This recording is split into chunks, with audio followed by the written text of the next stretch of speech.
أنا العبد الذي كسب الذنوب وصدته الأمان. سن لے وہ لوگ جن کے بچے عیسائی اسکولوں میں پڑھ رہے ہیں، مشرق اسکولوں میں پڑھ رہے ہیں، دیومالا کر رہے ہیں، سرسوتی کی وندنا کر رہے ہیں، یوگا سیکھ رہے ہیں، اور وہ نوجوان جو ان دلچسپیوں میں ہیں، سن لے کہ انہیں خدا کی مار پڑھ کے رہے گی، وہ خدا کے عذاب سے بچ نہیں سکتے. یا ایھا الذین آمنوا قوا انفسکم واہلیکم نارا، اے ایمان والو اپنے کو اور اپنے گھر والوں کو دوزخ سے بچاؤ.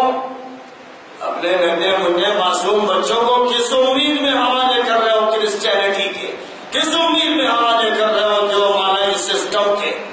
اگر یہاں ملیح آباد والے ہیں تو سن لیں کہ جو اپنے بچوں کو سٹی مانچسٹری اسکول میں بھیجتے ہیں اور پیسے خرچ کر کے کرسچینٹی اور ہندو مت سے متعلق اسکولوں میں بھیجتے ہیں، وہ دیکھیں گے وہ دن جب ان کے بچے ان کو گالیاں دیں گے، وہ دیکھیں گے وہ دن جب ان کی قبروں کے پاس وہ کھڑے بھی ہوں گے تو نماز نہیں پڑھیں گے. شرم نہیں، اللہ کے دین کی غیرت نہیں، تو کوڑیوں کے چکر میں سمجھتے ہو یہ کوڑیاں لائے گا، یہ جہنم کے انگارے لائے گا، یہ تمہارے گھروں کو دہکا دے گا، یہ تمہاری تہذیب مٹا دے گا، یہ اس دین کے بقا کے خلاف کام کرے گا. سن لو لوگوں، تمہیں اللہ کے دین کے تحفظ کے لیے اسکول بنانے ہیں تو اسلامک اسکول بنانے پڑیں گے، جہاں پہلے قرآن سکھاؤ، جہاں بچے کے دل و دماغ میں قرآن کے بول ڈالو، پھر انگلش کی لونڈی کو رکھو، پھر سائنس کے نوکر کو رکھو.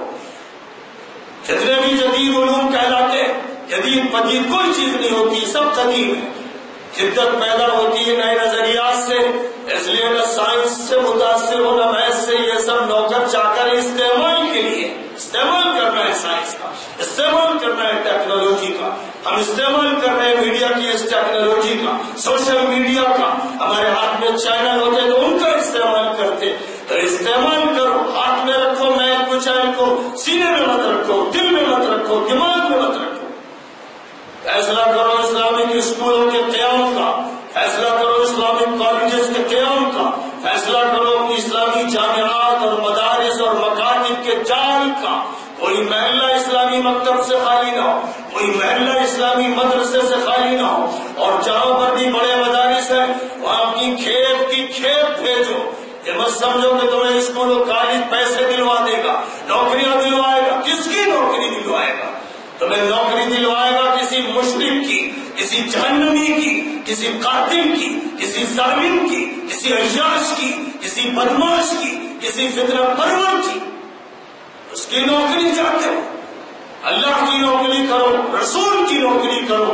ابو بکر کے نوکر بن جاؤ، عمر کے نوکر بن جاؤ، عثمان و علی کے نوکر بن جاؤ، صحابہ کرام کی خدمت کے لیے تیار ہو جاؤ. مسلمانوں غیرت کرو. اگر غیرت میں نہیں آؤ گے تو کوئی یوگی کوئی مودی تمہیں اڑائے گا پتنگوں کی طرح، کچلے گا اپنے جوتیوں کے نیچے. اس لیے کہ تم نے اللہ سے رشتہ توڑا، اس لیے ہو گئے. یہ رشتہ پارٹیوں نے توڑا، یہ رشتہ جماعتوں نے توڑا، یہ رشتہ شخصیات نے توڑا، یہ رشتہ افراد نے توڑا. اس کی سزا مل رہی ہے. جب یہ رشتہ جوڑا جائے گا تو منظر بدلا ہوا ہوگا. وَإِنَّ جُنْدَنَا لَهُمُ الْغَالِبُونَ، فرشتے کہتے ہوئے آ رہے ہوں گے کہ ہمارا لشکر غالب آئے گا. أَلَا إِنَّ حِزْبَ اللَّهِ هُمُ الْمُفْلِحُونَ، اللہ کی پارٹی کامیاب ہوگی. اس وقت یہ اعلانات ہو رہے ہوں گے، فرشتے نازل ہو رہے ہوں گے. محض دعاؤں سے نہیں ہوگا، خوب سمجھ لو.